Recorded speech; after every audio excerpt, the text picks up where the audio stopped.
So it is with my pleasure that I get to introduce one of the biggest climate champions in Congress, Congressman Scott Peters.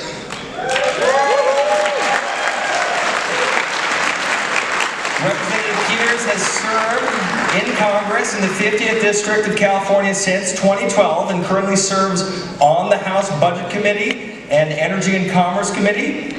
Congressman Peters is also the chair of the New Democrat Coalition Climate Change and Clean Energy Task Force. Yes. Congressman Peters has been a climate champion since the beginning of his professional life, having worked as an environmental lawyer for 15 years before transitioning into politics. And during his time in Congress, he has become a leader on climate, advancing many critical wins, including billions in tax credits and grants to support renewable and climate energy technologies like solar, wind, and carbon capture. Congressman Peters recently reintroduced a supporting ask you might have mentioned in your meetings today, the Save Our Sequoias Act, and is now a leading voice, thank you, on the need for bipartisan permitting reform. So we are so fortunate to have this amazing climate champion in Congress here with us tonight, and please join me in welcoming Congressman Peters to the floor.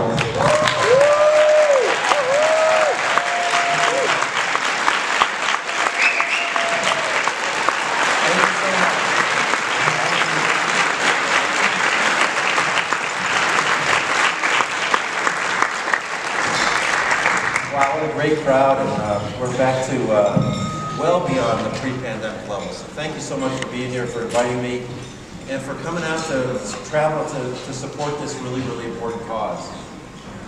Our country prides itself on accomplishing big things together, whether it's winning world wars, constructing an interstate highway system, or discovering the next medical breakthrough.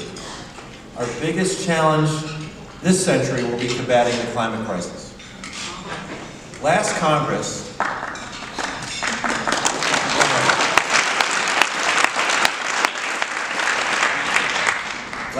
we provided record funding to build a cleaner and more security energy system through historic legislation, including the Inflation Reduction Act and the Bipartisan Infrastructure Investments and Jobs Act.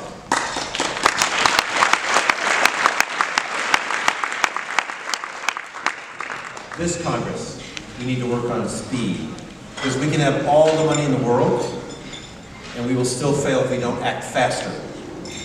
Now, our nation has mobilized quickly before.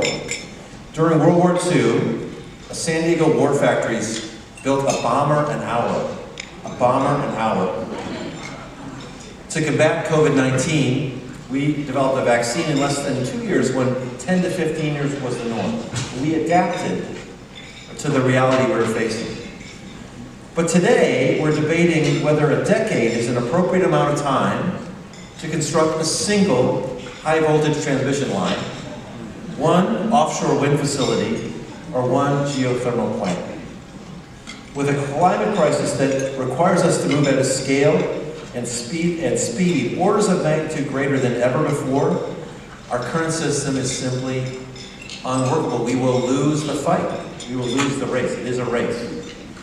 Now, this is not a problem that we can solve in Congress on our own, so I'm so thankful for the work of Citizens Climate Lobby the last few days, pushing Congress for real bipartisan permitting reform package that includes transmission and improvements to community input, for the Save Our Sequoias Act that puts in place common sense forest management policies to protect our environment and these great trees, and for the Prove It Act in the Senate that would lay the groundwork for a carbon border adjustment mechanism.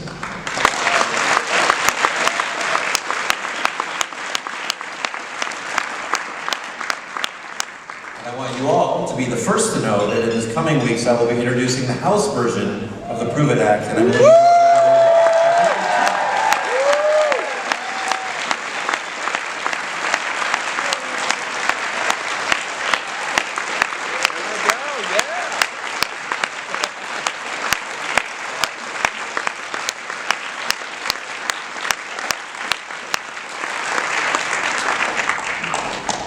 love you. You've been doing this for so much time, and so there we go.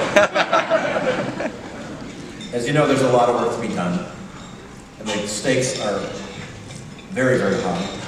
According to research from Princeton University, 80% of the projected emissions reductions from the Inflation Reduction Act depend on building transmission faster, 80%. Berkeley Lab found that there's enough currently wind, solar, and storage projects in the pipeline to power nearly 85% of our economy, but 80% of those projects would be canceled if we don't get sufficient transmission. To hit our climate goals, we have to build 200,000 miles of new high-voltage transmission lines by the 2030s. Compare that to what we've done over the last decade. I said 200,000 miles by the 2030s. We've done 18,000 in the last 10 years. Because each one takes more than 10 years to finish. And it's not just transmission that's delayed. According to a new report from Boston Consulting Group, permitting timelines have doubled since the 1970s. And nearly half of all clean energy projects are delayed by the permitting process compared to just 15% for fossil fuel projects. Now think about this, just conceptually. In the 1970s, when the environmental laws first came out, our goal was to stop bad things from happening. We need to stop bad ideas, and that was the right move for that time. Stop building this stuff till we rethink it. We passed the National Environmental Policy Act was designed to require public input and to ensure federal agencies that they looked at the environmental impacts of proposed federal projects. They weren't doing that before, right? We were on defense, okay? Now, if we want to cut our emissions in time and build the green infrastructure of the future, our movement needs to go on offense. We need to move ahead. NEPA didn't come from Moses, folks. It didn't come on tablets. It was a law built for the times. It was appropriate for those times, but it wasn't designed by people any smarter or better looking than us, right? Now we have to update it for the challenges of today. Today the challenge is not to stop building stuff, but it's to build stuff. We have NEPA to thank for a great deal of environmental preservation, but its implementation is inevitably slow, with documents now that are thousands of pages long and reviews that can take 4 years to complete. NEPA is also the most litigated environmental statute. Lawsuits can drag projects out for more than a decade, and the simple threat of litigation can stop new projects entirely, including the clean projects we have to build to meet our climate goals. To replace the polluting fossil fuel plants and build the efficient cities of the future and transition to a zero-emission transportation system, we can't just stop bad projects. We have to rapidly build new ones. Transmission, offshore wind, solar, hydrogen pipelines, CO2 pipelines, direct air capture. We have to build stuff. And every day the interstate transmission line doesn't get built to deliver cheap, clean, renewable power is another day the ancient polluting coal plants harm frontline communities. Now we can update our laws to protect these communities and get them decisions faster. By the way, sometimes those decisions will be no, and someone can move on to something else. But we need to make these decisions faster. The system is stacked against communities with corporations and special interests, outstripping communities in the number and quality of comments in the NEPA process itself. In a process that we like to think is protecting communities. We need to reform the system to solicit high-quality community input at the beginning of the process. We need to make the process faster. So despite long odds and a small step forward in the debt ceiling deal, we are not advancing comprehensive bipartisan permit reform this Congress. As hundreds of millions of Americans witnessed last week as the East Coast was covered in wildfire smoke, the climate crisis isn't going away. Just today, I introduced a new bill to tackle the public health crisis created by these fires and sent a letter to the EPA supporting prescribed burns.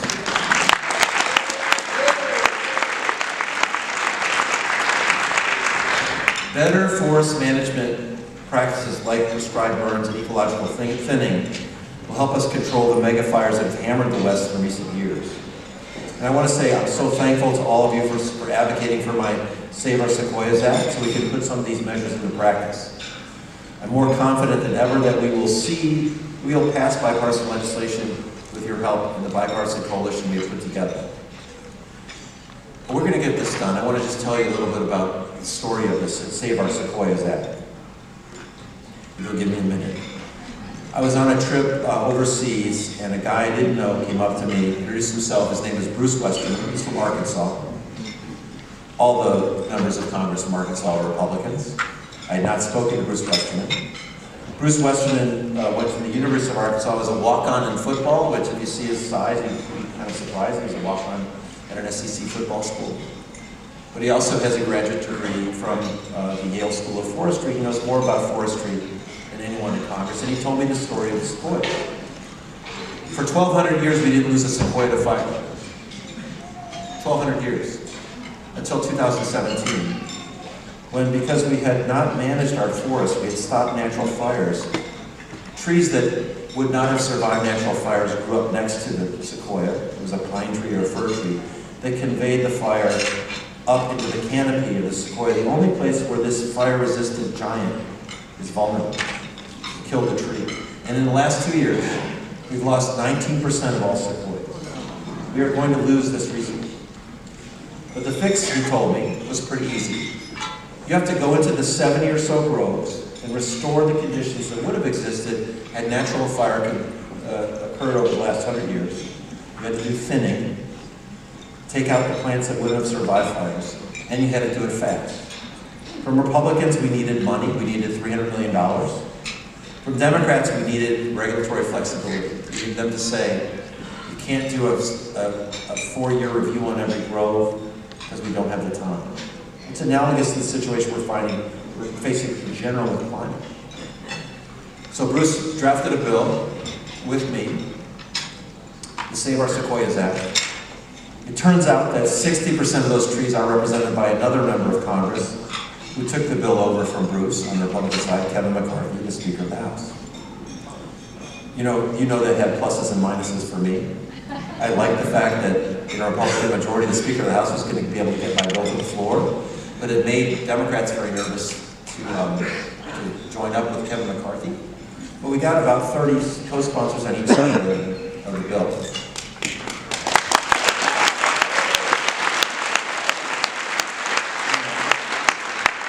This is what happened. This was a little bit frightening to me. Was that the California environmental groups were all on board. The Redwoods League, the state forestry people, the governor, our 2 senators.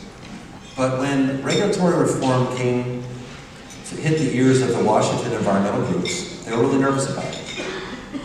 And 2 of the groups that had worked with us refused to sign on to our bill. Other groups I had called and said, let me tell you about this, what we're doing. Sign on to a letter just excoriating me for the slippery slope we were going on in reforming NEPA. Bruce is now the chair of in the majority of the Natural Resources Committee. He called a hearing on the bill, and it's typical, the majority gets 3 witnesses, the minority gets 1 witness. So typically the minority witness would be against the bill. He was against the bill until he heard the testimony, and he switched to our side. Because this is obviously the right thing to do, right? This is a precursor to what's going to happen. This is why we're going to win this, because the facts will carry us. Facts will carry us. People will learn that we can't make the mark that we need to make on the timelines that are before us. We have to change the timelines. Save Our Sequoias bill will pass. It passed by voice vote, which means nobody, you can ask for a yes or no vote. Don't make me vote against this bill. And that's where we're headed. That's where we're going to head with permitting reform as well. It's going to be bipartisan. We're going to get it done.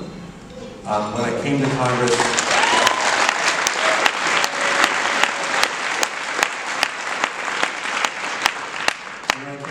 sincere climate advocates on the left, people really cared about it, were against nuclear and against carbon capture.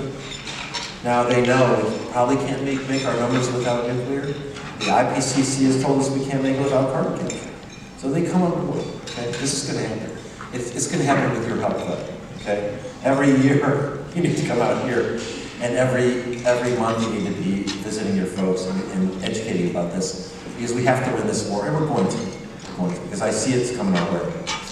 Thank you again for your focus. I want to say thank you again for your focus on carbon pricing. When I bring that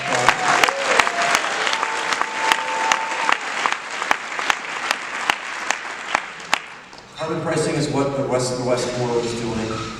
It's really important to hitting our climate goals. It's going to really be helped by our border carbon adjustment efforts. It's going to make more sense to people, but again, we need you to explain it.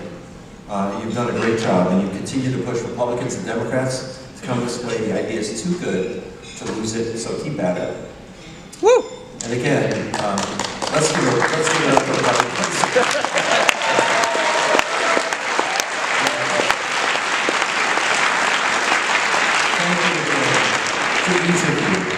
To each of you for your leadership, your service, and passion.